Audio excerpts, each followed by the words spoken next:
Zachary, you'll say when.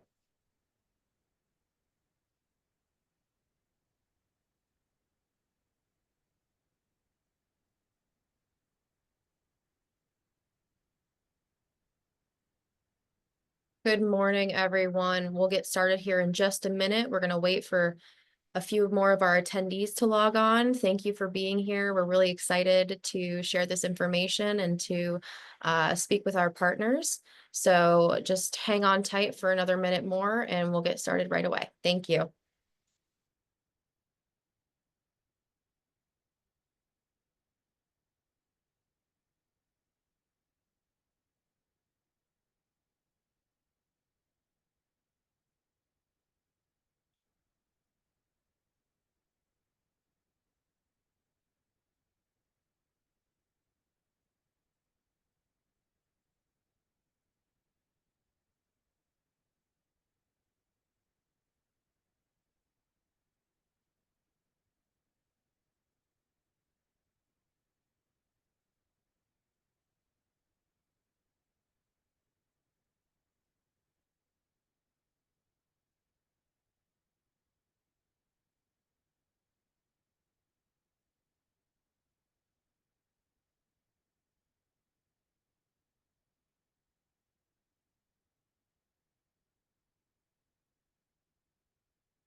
Good afternoon. My name is Joe Simperman. I'm the president of Global Cleveland, and I'd like to thank everybody for participating in this conversation today and thank our speakers who you're going to hear from shortly in terms of how we can be even more welcoming to our international newcomer community. Global Cleveland was formed to grow Northeast Ohio's economy by welcoming and connecting international people to opportunities, fostering a more inviting community to those seeking a place to call home, and welcoming people who come from all over the world. To ensure that Northeast Ohio is known globally as America's most welcoming and supportive region for international people requires great collaboration, and you will see that collaboration today. We serve a variety of people from the international community, people who call themselves immigrants, refugees, people who come from other cities but were originally born abroad, secondary migrants, the expat community, international students, and we work with organizations and individuals who welcome international newcomers here to Cleveland. We have a current situation, an energy where we will be resettling, working with people who are resettling, what you're going to hear from, potentially up to 75 people a week. That number is obviously something you're going to hear from more directly and specifically from the supporting organizations. They are Catholic Charities of the Catholic Diocese of Cleveland, the May Dugan Center, One Hope NEO, and United States Committee on Refugees and Immigrants, USCRI. The purpose for this Zoom call today is to stress the need for volunteers who are needed to support housing, to support transportation for our newest newcomers who are coming, for people who could support the English as a second language, English as a learning language community, and much more. I'd like to hand this off now to our programming director, Zachary Nelson, who will share our speakers to come, and we will continue with this program, which is being recorded. Zachary? Thank you, Joe. First of all, I want to thank everyone who's here. The support and the response to this call to action has been quite overwhelming. And I want to just introduce our guest speakers today. We have so much work in common with all of our partner organizations, and I'm glad that four of them have showed up today to share what they need from our volunteers, and hopefully we can get you all really engaged and start a good conversation. So our guest speakers today in order: from Catholic Charities, the Diocese of Cleveland, we have Adrian Coppola, the Associate Director. From the May Dugan Center, we have Andy Traers, the incoming Executive Director of the May Dugan Center. We have Brandy Hill, Community Development Manager from One Hope NEO. And we have Peter Simonides, Manager of Refugee Services from the United States Committee on Refugees and Immigrants, or USCRI. Now, before we get started, I want to show everyone our volunteer job form. We've placed the link in the chat. There's also a QR code on the screen. This survey is going to allow everyone on this call to connect to these organizations in a more streamlined way. We really want to ease the workload of our community partners.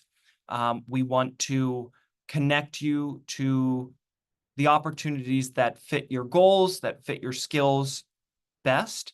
And so I just want to make sure that everyone sees this volunteer survey. It is available above our heads here in the preview on screen in my Zoom background. You can scan it there, you can scan it here, and on the link in the chat. Now, for questions, any questions you have during the entire webinar, please send them in the Q&A chat. There will be a Q&A at the very end of the webinar. If your question is addressed to a specific organization, please say so in the question and I will direct it to that guest speaker. Again, today is our Giving Day from Global Cleveland. So if you would like to support our work to create more opportunities to connect to partner organizations, to volunteer opportunities, please feel free to support us at this QR code below. Now for the main event, I'll stop sharing. I would like to start with Adrian Coppola, Associate Director of Catholic Charities, Diocese of Cleveland. Adrian, thank you for joining today, and thank you for sharing with all of our volunteers how they can help Catholic Charities, Diocese of Cleveland. Great. Thank you, Zach. Thank you, Joe, for having us. I'm going to go ahead and share my screen.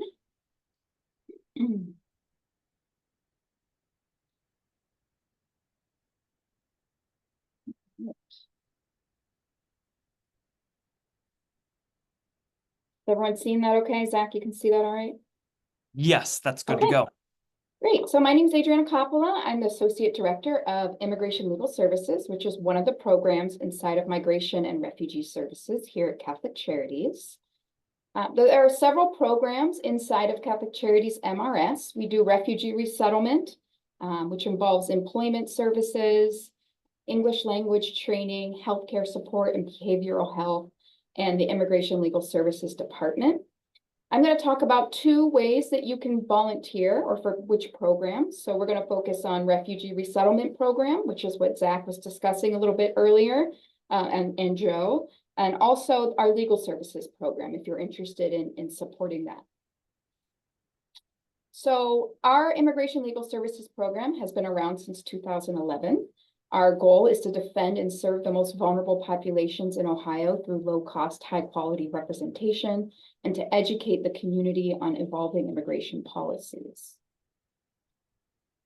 We provide a variety of services. We have 10 attorneys and 3 Department of Justice accredited representatives who are permitted to practice immigration law at our organization.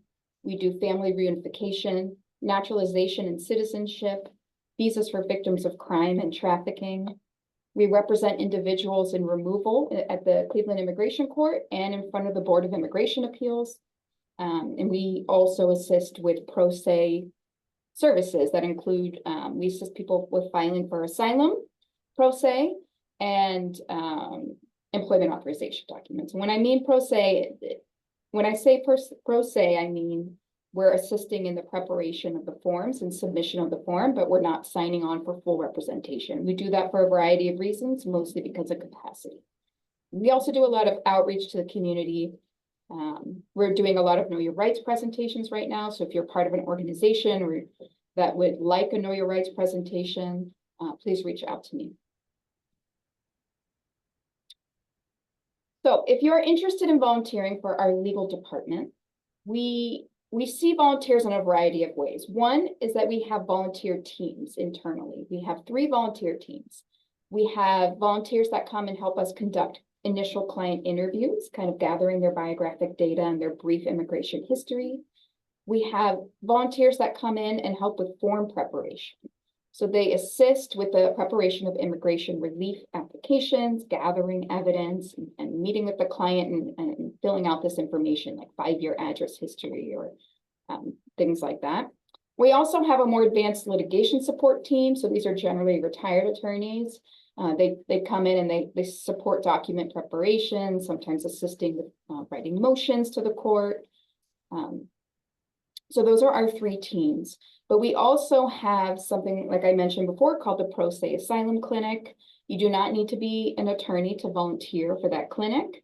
We have people come in on, let me go to the next slide, or either half-day or full-day events that are planned throughout the year. They are trained beforehand. At the day of the event, they will sit with the client and prepare the asylum application. And this includes, everything that happened in the past in their home country, the fear of returning home, as well as a lot of biographic information. Everything is reviewed by an attorney before it's submitted to immigration. This is a brief list of our clinic dates. I can send this to Zach and Joe in the future, and they can share it. And if you're interested in volunteering, please let us know. A little bit on commitment. So if you are on a specific team, like our intake, litigation, or form prep, like I discussed earlier, we do ask a minimum of 1 day per week, just because that work is very involved and they're working on ongoing cases. So it's easier if that volunteer is there at least 1 day a week. For the Pro Se Asylum Clinic, the commitment is only the training and the day of the event. The support that they receive is a dedicated volunteer supervisor, regular check-ins, and training. And we are willing to work with you based on your schedule. Another program that I wanted to talk about is our Refugee Family Mentor Program. This is a really amazing program if you're interested in kind of getting attached to a refugee family or one person or a couple. Mentors are volunteers from the communities who help bridge the gap between the agency we work with and the day-to-day needs of a newly arrived refugee family. So that's everything from practicing English, preparing them for a new job or an interview, learning basic American norms, cleaning, cooking, laundry, helping kids adapt to school, budgeting, things like that. So the function of a mentor is to be a friend, be a guide, and be an advocate in the community. The ultimate goal is self-sufficiency. Like many of our programs here, we want to help refugees when they first arrive and throughout their initial years, with the goal of the families being able to do it on their own eventually. It really means integrating them into the local community through work, language, and transportation, and fully living in their community. So those are the 2 ways that individuals can volunteer. I do want to make a plug for our program real quick. We are hiring. So if you do know of anybody that would be interested in a staff attorney position in Immigration Legal Services, they can apply at our Catholic Charities website, ccdocle.org/careers. I'm going to skip over this because I think next steps for you, if you're watching this, you're going to be contacting Zach on how to volunteer, and he will connect you to our organization. All right, thank you. Thank you so much, Adrian. That's wonderful. Yes, please, everyone, I'm probably going to say it every time, but the QR code in the corner of our screens, our Zoom background, is a link to a jot form that you will fill out with specific roles or volunteer opportunities you're interested in. And if you're interested in a specific organization, you can list it there. Any and all organizations you may also choose. I will get that and I will connect you to the correct person. Next up, we have Andy Traers, the incoming Executive Director of the May Dugan Center. Andy, please share what our volunteers can do to help. Sure. First, thanks everyone for being here on the call. Really appreciate you all expressing the interest in helping out during this time of surge in arrivals. And thanks to Global Cleveland for the invite to be here. So I will share my screen real quick. Okay. So just starting off briefly with some background on the May Dugan Center. Our mission is to help people enrich and advance their lives. And last year we served over 23,000 people through our 6 core programs. The May Dugan Center, we are the newest refugee resettlement agency in Cleveland. We have been around over 55 years, but about 16 months ago, we started resettlement work as an official resettlement agency. So, looking at some of our other programs and services, which all refugees that come through our resettlement program are able to participate in, include our food distribution program, our Education and Resource Center, which provides workforce development and financial coaching in addition to English classes. We have our behavioral health services, so mental health and substance use counseling. Our Trauma Recovery Center, working with victims of crime citywide. Seniors on the Move program, offering senior support, and then refugee services. So specifically looking at our refugee services program, we are an affiliate of the Hebrew Immigrant Aid Society, and so they're the oldest resettlement organization in the world. They contract directly with the State Department, and we are an affiliate of theirs. In early 2023, HIAS was looking for an affiliate here in Cleveland, and that's when in September our board approved to become an official resettlement agency, and that month we welcomed our first families. Since then, we have welcomed over 300 people from around the world to our program. And so, the services that we provide are some are most are time limited through the official program itself. So we do the initial resettlement work, so day 1 through day 90, but then we also have additional supports through the 8th month. And so those services include initial resettlement, including finding housing, providing cultural orientation, to and from appointments, getting kids enrolled in school, linkage with benefits, etc. Helping with job search assistant, case management, and then, also, as I mentioned, providing English classes as well. And so, one thing I'll mention is that we are anticipating a surge between now and January 20th. But for the family that arrives on January 19th or January 20th, we'll still be working with them for the next 3 to 8 months. And so while there's a particularly high need right now, the need for volunteers and support will continue well into 2025 as we continue to serve those people, even if the number of new arrivals does drop like we're anticipating. And so kind of some context, we here at May Dugan over the past 16 months have welcomed on average about 23 people a month. Between this month and next month, we could be seeing up to 72 people per month, so up to 24 a week. And so, again, just thank you all very much for your interest here today. The next few weeks are going to be very busy, and so we appreciate having you all express an interest in helping out both through January and then hopefully into the future as well. So some of those volunteer opportunities, diving, 2 different ways to support. I'll get to volunteer opportunities, but also wanted to call out through in-kind donations. So the donation of various items to help, particularly with those home setups. And so since we have to secure housing for every single family, things like tables and chairs, living room chairs and couches, plates, silverwares, pots, pans, dressers, end tables, blankets, winter coats are all extremely helpful and high need items for us right now. And so, if you have these items or want to collect from your friends and family, while you may not be, it's going to be an essential component of helping the next few weeks run smoothly. And so if that's where you feel most called to work with your friends and families and in your networks to help collect these items and then donate them to, either May Dugan or USCRI or Catholic Charities, we would appreciate that as well.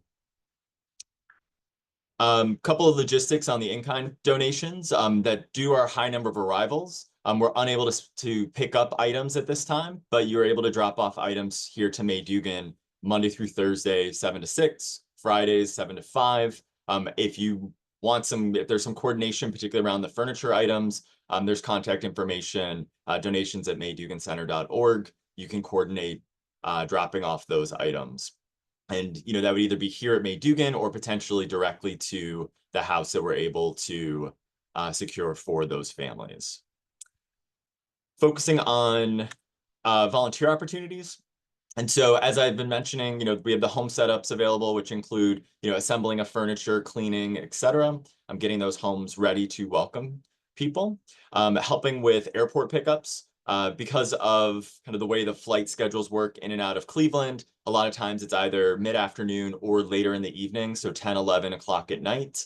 And so it would be helping greet folks at the airport. You would be with a May Dugan staff member the whole time. But sometimes our May Dugan vehicle has all the people in it that the staff is driving, and we need a second vehicle for luggage. And so different ways to support there. We provide cultural orientation to everyone. So it's a 4-week session on Friday mornings. And so helping with those classroom sessions, teaching folks, everything they'll need to know as quickly as possible with here in the US, and then also providing transportation assistance. So usually on Thursdays and Fridays, Thursdays are our medical appointment days. And so, picking folks up from their homes, taking them to their medical appointments, and then taking them back home, or helping them to come to and from our cultural orientation classes on Friday. Particularly leaving cultural orientation, we provide food distribution here at May Dugan 3 days a week, which our refugees are able to take advantage of when they're here for cultural orientation. And so they're leaving here usually with a couple bags of food items and potentially some clothing as well. And so having that transportation support on Fridays, particularly on the way home, is a big help to help people with all the things that they were able to access here at May Dugan. And then lastly, English classes. We've been doing English classes here at May Dugan for the past 7 or 8 years. Our folks coming through our refugee program are definitely able to take advantage of this and do, but it's also open to the broader community as well of anyone who might need English class support. And those classes are currently offered Monday through Thursday evenings, but we are expanding those to the afternoons as well. And so any sort of one-on-one tutoring assistance or assisting with our providing assistance to our instructors would be greatly appreciated. I'll skip this since Zachary's going to be sending out the information. And then, yeah, that covers what we wanted to discuss today. So appreciate the opportunity and look forward to working with some of you in the future. Thank you. Thank you, Andy. Thank you so much. The May Dugan Center does a lot of work. So if you're interested, again, I'm going to say it again, scan the QR code, fill out what you're interested in, what roles you're interested in. I will connect you to the right person. This is just a way for us to streamline the process and take some of the workload from our wonderful partner organizations as we go through this surge in resettlement. Next up, we have Brandy Hill, Community Development Manager for One Hope NEO. Brandy, thank you so much for being here. Please feel free. How can our volunteers help One Hope? Yes, thank you so much, Zach, for this opportunity to have us on the call. I'm going to share my screen. Just a second, if I can find the right one.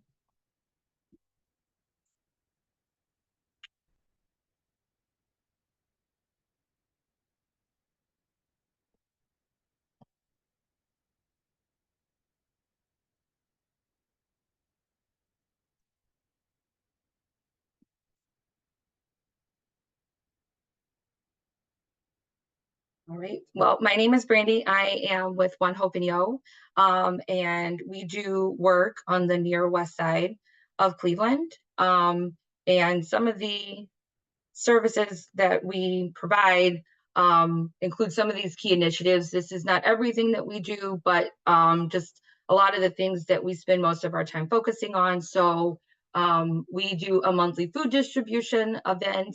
And then because it's winter time, we're also doing kind of winter clothing distribution as well. So our food distribution takes place at International Newcomers Academy. It's a school that's right around the corner from where our office is located. And typically we feed about maybe 400 to 450 families every month through our food distribution. Those items are typically non-perishable foods, just to last people a little bit longer. And then right now, since we're in winter, we've been giving out like winter wear, so winter coats, hats, gloves, scarves. We've had boots, donations when we can. We provide boots as well. So far this winter, we've provided about 3,000 coats to families in need. So some of that has just been through our partnerships with some of the local schools that are right around here in the Clark-Fulton neighborhood, as well as just community members that come in that tell us, all they have is a hoodie or a sweatshirt, they're in need of a coat. So we have a huge room of just coats right now that we have on hand to give families in need when they stop into our office. We also have our family development program. And so really what that program looks like, it's our way of just working with families that are already here to address some of their urgent needs. So when families come in, They may need different types of support, including food or housing or assistance with utilities. So we work with families to kind of figure out ways that we might be able to provide them with some assistance.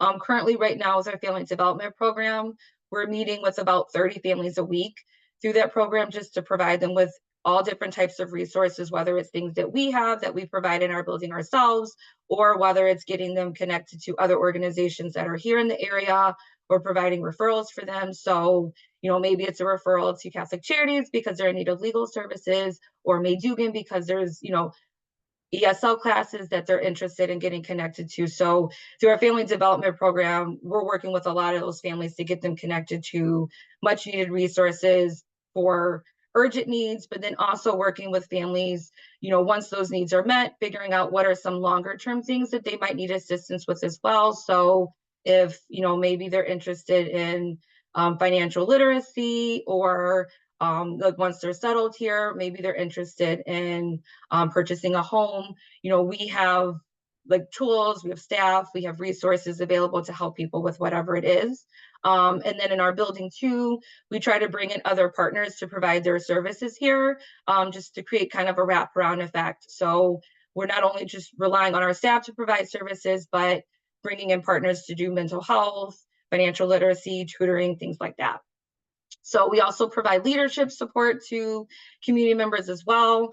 And that really looks like it's different depending on the community member or what they're wanting to do. But really the goal with that is just providing a sense of community to someone. So whether they've been here for years, their whole life, or whether they just got here yesterday, we want people to feel welcome whenever they come into our doors. And so we work with high school students through our leadership development program, as well as adults that are looking to just bring that sense of community, or maybe they're even trying to do things like activities, events to address needs that they see within their neighborhood. And then we provide housing and refugee support. So One Hope NEO is not a resettlement agency, but we do provide a lot of assistance and support to newcomer families. We also work with a lot of the organizations that are on the call today to help resettle families as well. And then we have right now 6 properties that we're providing affordable housing to for newcomer families. And within 2025 and beyond, we are looking to expand that to continue to try to provide affordable housing for all of our newcomer families. So some of the things that we're looking for, just immediate needs right now to help provide support to refugee families. Some of this overlaps with like the list that May Dugan had. So, we are in desperate need of furniture. We need kitchen items, cleaning supplies, as well as just bathroom and bedroom things. So, as the people that were on this call before me mentioned, we are anticipating a huge increase of families. And so, anything that you are able to donate, whether it's you, a neighbor, a friend, a family member, they have any of these items, we would be so appreciative if you'd be able to donate some of those things to help some of our newcomer families.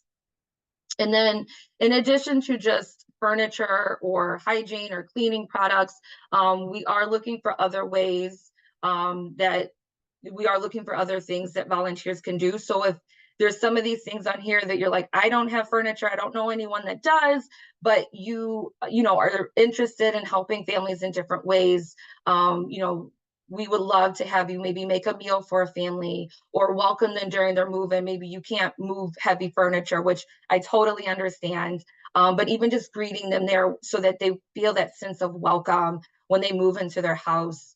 We also are doing, like with donated furniture, we have volunteers that will pick up donated furniture. So if you're like, I have a dresser, there's no way I can move this, we do have volunteers that will come and pick it up. If you're interested in being one of our volunteers to come and pick up donated furniture, that would be absolutely fantastic.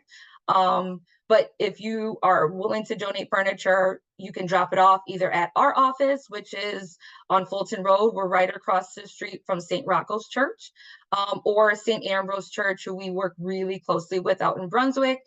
So donated furniture can be dropped off there to the barn that's on the backside of their campus between 8 and 6 p.m. or at our office between 10 and 5 p.m.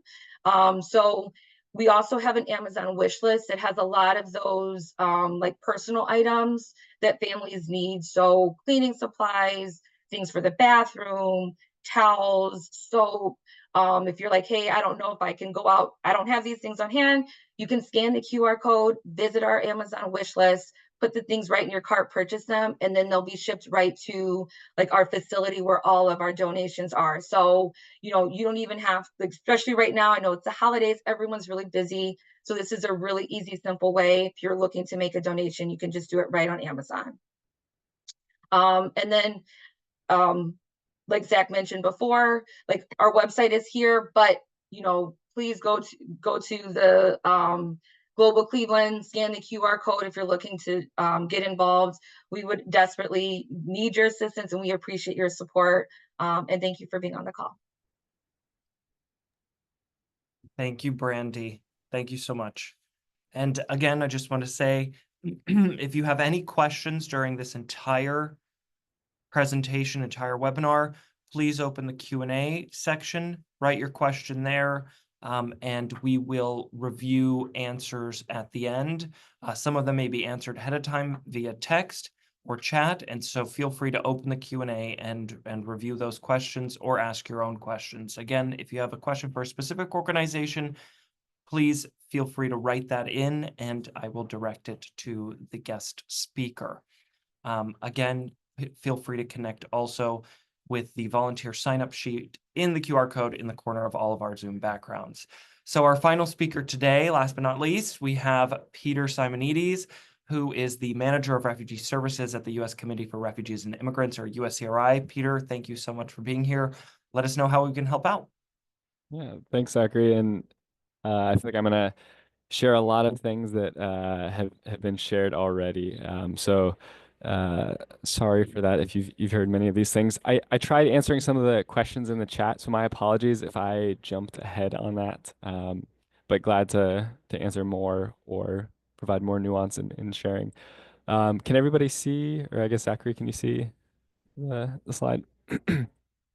Cool. So I'm with the U.S. Committee for Refugees and Immigrants, USCRI. I've been in resettlement for a little bit longer. I don't know longer than what, but I've been with USCRI basically since the fall of Afghanistan, the fall of Kabul in 2021, and jumped into the Cleveland resettlement environment at that time, and was really encouraged by the collaboration that happens in Cleveland. And as we welcomed this large number of Afghan refugees to Cleveland, was really pleased, I think, to just see the community come together to welcome so many Afghan families as they were adjusting to life in the United States. And we worked with several hundred families at that time, and within the network, I think there's a big thrust to collaborate and coordinate, very similar to how we're doing now. So Global Cleveland, thanks for putting a lot of this together. As we do this and work through the Refugee Services Collaborative of Greater Cleveland, I think it really benefits all of our families that we're serving to provide upfront resources, but then ongoing resources as families engage in their first years in the United States. So USCRI is one of the 3 resettlement agencies in Cleveland, with May Dugan and Catholic Charities that we already heard from. And we're right across the street from One Hope NEO, just down from St. Rocco's. And so we have a number of wraparound services, very similar to what Adriana shared about Catholic Charities. The main thing that I really just want to share about is we are receiving a lot of individuals. Starting in December, we started receiving about 30 individuals per week, and expect to keep that pace up until we are told we have to stop. And so we are meeting families at the airport, working on getting them into permanent housing as quickly as possible, getting kids enrolled in school. We have internal employment programs that we are enrolling our families in to get them employed as early as possible. The U.S. Refugee Admissions Program is very geared towards early employment and early self-sufficiency. So self-sufficiency is just something that we're always asking about, always pointing families towards. And one of the things that we work really hard to do is when families first arrive, we want to get them into permanent housing right away. It's really difficult. Housing is a challenge for any population, whether you're in Cleveland or anywhere in the United States. Um, it's our goal to put families straight into a house that they can work towards calling home over the next few years. And we don't want to have to put them into hotels or Airbnbs when they first come. But part of that is having volunteers to come alongside us to help set up these homes. We are able to provide housing kits to families with just basic furniture, home goods, from kitchen items to cleaning products to get started in the States. And we need a lot of hands to make that work, both in transporting and collecting the goods and setting up a new house. I've done many house setups in my time, and one of the strangest things is setting up and organizing a new kitchen for a family. Before the family gets here, you're choosing where the spoons go and where the cups go, and that's a really huge way that volunteers come alongside our staff to help create a space of welcome for families that come in. So when they come in from these late night airport arrivals, they're coming in at midnight, and they can walk into a home that's organized and clean, and they can go to bed right away. They can rest or have a meal that's been prepared for them right when they get there. So one of the biggest ways that we need people to volunteer with us is with home setups. As we have many new families coming in. Most of the time that's happening during the week, but we do have some weekend dates that we're working on that as well. Another huge thing is client transportation. Once we get families here, there's always medical appointments. There's taking clients to school to get them enrolled, helping with English transportation. As Andy kind of shared with cultural orientation, we're transporting people to and from, and there's numbers of different kinds of appointments. But being able to have assistance with getting a family from point A to point B until they can learn how to navigate the bus system in Cleveland, or until they're able to afford a car longer term. It is a huge help to our staff to have transportation assistance. We care a lot about letting our case managers have the most face time and relational time with the families. And this really allows them to, as they have more time with families, it allows them to provide more education, more supports, and get them on that self-sufficiency trajectory early on. And so if we're able to utilize volunteer time to transport families, or another thing is with office administrative assistance. That's really huge. If case managers aren't bogged down by paperwork, that means they're spending more time with families in their homes and allowing them to help them navigate the new community. So another, in addition to the home setups and in addition to the transportation, in-office admin assistance is huge. It just helps our team play to their strengths, spend more time with the families as they adjust to life here. Another big need is grocery shopping. We provide culturally appropriate food to families when they first come. And we have a few partnerships with local grocery stores. But grocery shopping, it takes time setting up for families. We ask, or we have all of our families arrive to a home that has at least a week's worth of food. So they're not questioning where their meal is going to come from in that first week, so that they can rest as they adjust to jet lag and the wonderful Northeast Ohio winter. But we need assistance with that. So having volunteers to help with grocery shopping, either to go with our staff, or we've had volunteers that will donate groceries that will go to some of the immigrant-owned grocery stores in Cleveland to provide culturally appropriate groceries. and they'll donate those groceries to an incoming family, and that is a huge help to us and to the families coming. Another need, I know this was one of the questions in the chat, is just for housing. We are in need for units, single family houses, and largely on the near west side of Cleveland. That's where a lot of our established refugee community is. So we're looking for housing units. If you are a landlord, if you know landlords, or if you know someone that is just interested in making space into housing options for a new coming family, we're super interested in talking to you. We are coordinating this with the Refugee Services of Greater Cleveland, and as Zachary is pointing everybody to Global Cleveland, please continue to do that. And we're looking for really generally affordability, safety, location. Location is really important in terms of being close to culturally appropriate resources. Again, the near west side is huge. We have some families branching out into the east side of Cleveland. And then depending on populations, we're working in Parma Heights, Strongsville, North Olmsted. I'm sure I'm forgetting a few, but generally near west side. Another key thing for housing is landlord flexibility.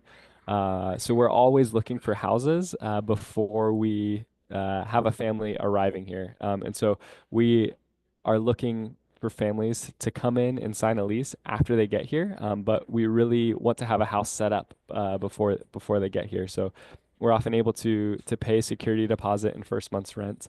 But as many landlords, I think, rightfully want to do, they want to do background checks and credit history, but that's not something that our families are coming in with. So we do ask for, we need flexibility in that. We want to put good tenants in housing, and we really believe that working with newcomers is a win-win for both landlords and the tenants coming in. We're not asking for like a huge, we're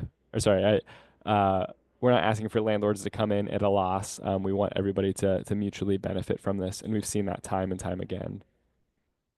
Some of the urgently needed items that we have as we put together housing kits for families coming in, bedding, cookware, cleaning items. I think at this point we're not going to turn away anything. We're kind of basically, as we receive an item, it's normally later that day that it's handed off to a family. We're going pretty quickly managing arrivals, and so I'm sure Zachary has this list or another more comprehensive list of different donations. And again, skipping this, and I'll pass it back to Zachary. Thank you, Peter, and thanks everybody. I'm just gonna go back to my presentation quickly. We're gonna move on to the Q&A, and I just want to mention to everyone that if you have a question, please write in the Q&A. I am going to be answering them in the order that they were received. If I can get to the Q&A.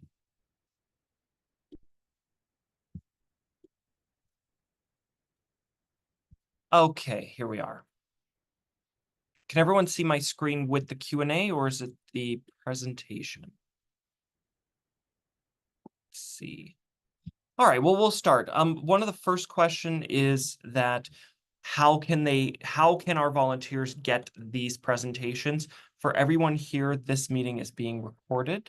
And so all of these presentations will be on a link that I will be sending out to all of our participants today so that you can review and get connected. Some of the answered questions just quickly. Do volunteers need a background check to volunteer with any of the agencies? Peter, thank you for answering that question, saying that USCRI does require background checks for volunteering directly with clients or dealing with personal client information.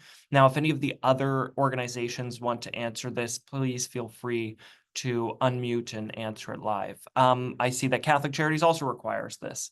What about One Hope NEO and the May Dugan Center? So we do not require volunteers to have a background check for just what we're looking for right now. Like some of the other programs that we do just as an organization, like I mentioned during my presentation, like we have a high school leadership program. So, majority of the students that are in that program are under the age of 18.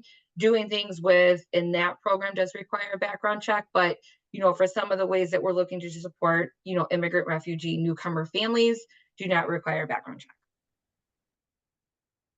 And Wonderful. similarly to Catholic Charities and USCRI, if it's client information or directly working with clients, then we do require a background check, but collecting of donations, helping with home setups, do not. Wonderful. The next question that we had answered already, but I just wanted to review it since it was the second in line. What kind of housing is ideal? If I have an extra apartment or unit, what would be needed to make sure it works for a family or a newcomer? Peter responded, long-term self-sufficiency is always the goal. So when considering housing, we're always thinking about employment opportunities, access to public transportation, affordability, connection to culturally appropriate community resources. Many of the communities we work with have established communities on the near west side of Cleveland. An extra apartment or unit can be incredibly helpful depending on the arriving family. Would the other organizations agree with that statement? Okay, so thank you, Peter, for offering that. I believe that all of the written responses are in the Q&A chat if you'd like to review them yourself. Question for May Dugan. What time of the day are the cultural orientation support sessions? Do you have to come to all 4 sessions or can you commit to just one? You can do just one, and they are Fridays from about 10 until noon. Thank you. For everyone, what winter garments would be most needed for refugee families? Everything? Okay, good. I thought so. Anything and everything. Hats, scarves, gloves, boots, coats. That's very good.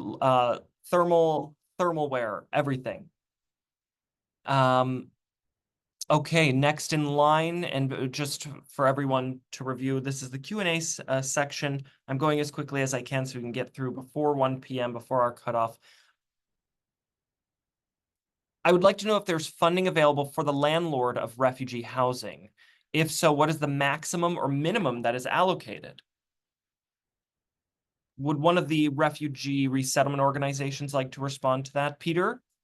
And unless Andy has a very succinct answer, because my answer is it depends. Some funding is set aside, but it depends on each family. So the U.S. government does provide resettlement funds per individual that arrives. So if you get a single person that comes, that amount's going to be much smaller than if you have a family of 6. And so that amount for a single person is never is enough for security deposit and first month's rent. If we have a single person coming, we're always dipping into some of our fundraised donation funds in order to get that paid. Because as I had stated before, we want these relationships with landlords to be mutually beneficial. We want to give people a good tenant, and we want that tenant to have a good landlord. And so everybody has to benefit from that.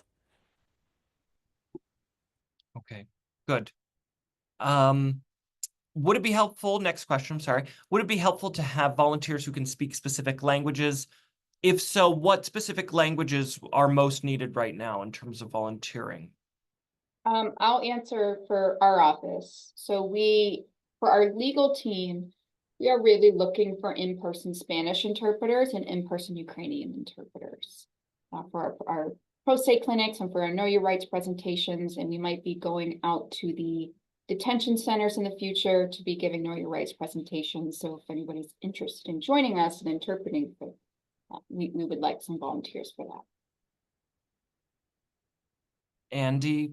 Yeah, I would agree with Spanish as well. But then Dari Pashto Swahili for both Afghans and Congolese folks as well. If folks don't speak another language or don't speak one of those languages, we do have a telephone language line that we'd be willing to use to help with translation. So wouldn't want that to be a barrier if someone really wants to help but doesn't have the language. Wonderful.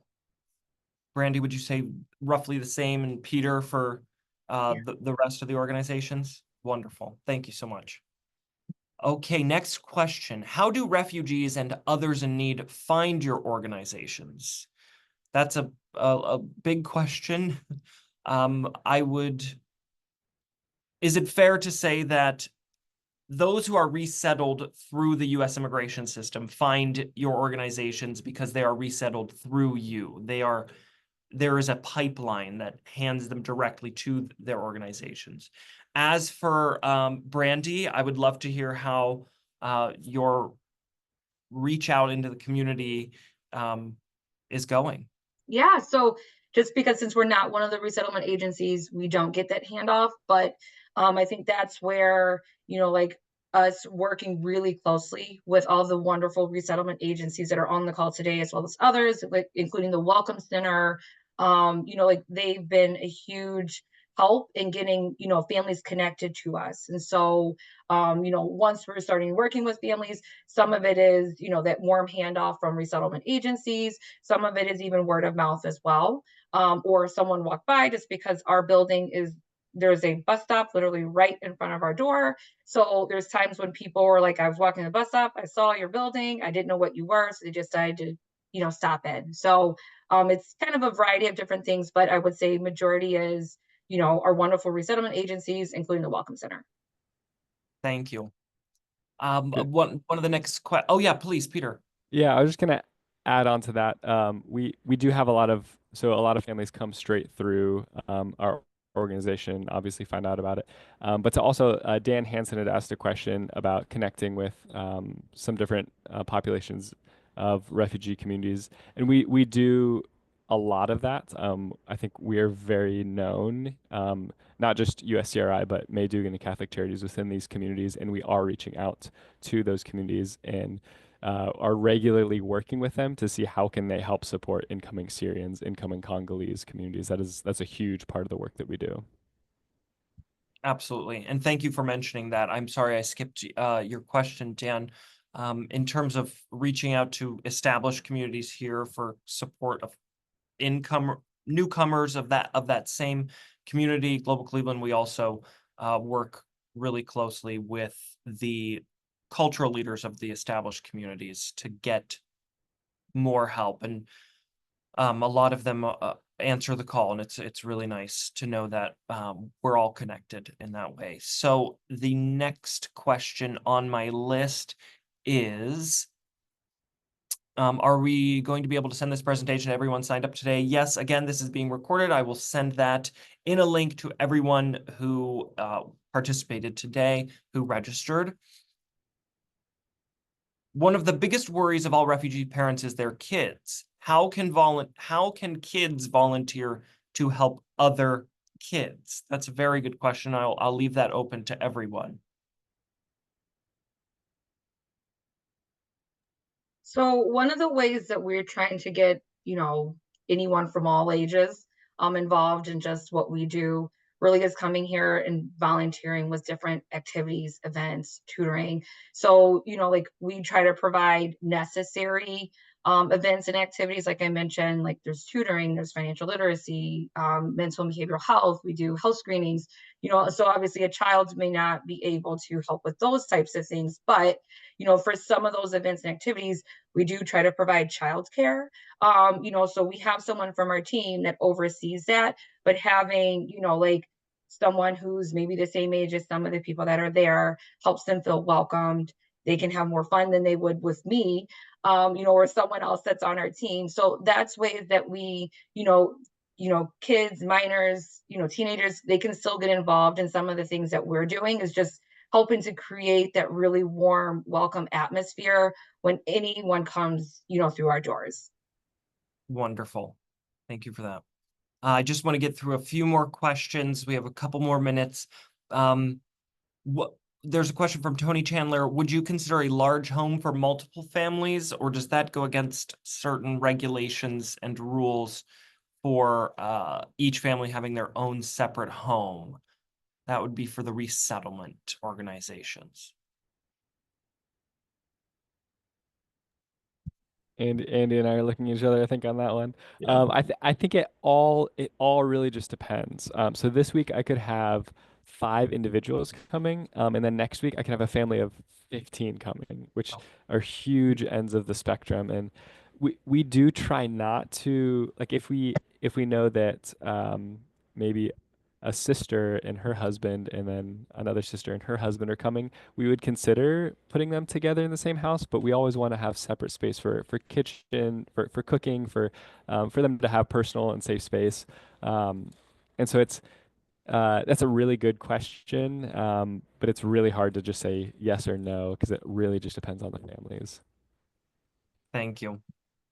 When driving refugees, I'm assuming for airport pickups, are they and the driver insured? The driver being insured is the question for the driver, I would assume. Now, would the refugee family that they are picking up be insured, or does that depend on the driver's insurance? So if I'm understanding the question correctly, the volunteer driving would have to be insured, have a driver's license and insured. For the refugee family, some, get their driver's license pretty relatively early, some it takes longer. And so either way, it's unlikely that they would have, insurance, particularly if they don't have a vehicle. Okay. Thank you for that. I'm going to be asking a last question here, maybe two, just for the sake of time. Any need for French translators or ESL help with French speakers? I imagine that this is not a high need, ... Are there quite a few French speakers, Francophones being resettled? Not a high number. I think in the next 3 weeks, I do have 1 or 2 families that are from the Central African Republic, which is French speaking. And so we do have a few French families. And if you speak French, you only need a few to speak with. You don't need 1,000. So, anonymous attendee, we could maybe connect, or maybe through Zachary connect. Please, again, yes, if you want to volunteer, please fill out the survey link, and there is an option for fill it in and say, I speak French, I want to speak French, and I'll connect you. All of that is fine. Okay, I think that is all the time we have for Q&A. Let's see. Okay, no, I have one more. Can you review which organizations need English tutors, and are there hourly minimums for volunteers? I believe that was for Andy through the May Dugan Center. Yep, we can always use English volunteers. We do not have a minimum requirement. We do ask for a little bit more of a commitment than just a one-off, kind of one-time volunteering opportunity, but we can work around your schedule if you come once every other week or whatever the schedule might be. Thank you. And for airport pickups, it sounds like you need room for a lot of luggage. I can drive and I'm willing to do late pickups, but I have a small car. Are there options for driving another vehicle? Does the May Dugan Center allow just a volunteer driver, or would we recommend and encourage those to drive their own vehicles? Would recommend folks to drive their own vehicles. They wouldn't be able to drive our company vehicle, unfortunately. And so if it is something that folks are interested in, I would just recommend fill out the form, and kind of we'll talk it through kind of on a case-by-case basis. Okay. Well, wonderful. Let me share again. Thank you again. Okay, so that was our Q&A session. Again, this was all recorded. If you have any questions, additional questions, feel free to send them to me, Zachary, Z-A-C-H-A-R-Y, @globalcleveland.org. I will be able to forward that question to the correct person. Again, this is the volunteer survey. Please use the survey. I will be sending everybody an email with this linked in. It will be for you to fill out. Choose a skill or a goal for your volunteering. Choose 1, 3, 4, any and all of the organizations that spoke with us today for you to get connected with, and I will connect you. Again, thank you again. If you would like to support Global Cleveland in continuing our work like this, please do so at this QR code. Thank you to Catholic Charities, the May Dugan Center, One Hope NEO, and USCRI for all the work you do in resettling new neighbors in Northeast Ohio. And thank you to everyone who came to this call. This was great. I really, really appreciate it. Everyone have a wonderful, wonderful day.